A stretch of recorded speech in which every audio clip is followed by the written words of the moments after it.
Tahun 1987, Kuala Terengganu. Hashim keluar mencandak sotong sendirian dengan bot kecilnya tengah malam.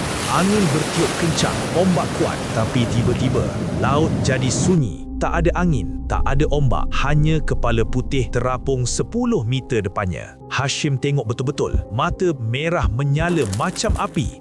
Rambut panjang hitam terapung atas air, mulut terbuka luas, lidah panjang menjulur keluar. Suara wanita mula menyanyi, sayup tapi cukup untuk membuatkan bulu romanya tegak. Kepala tu bergerak dekat, terlalu cepat.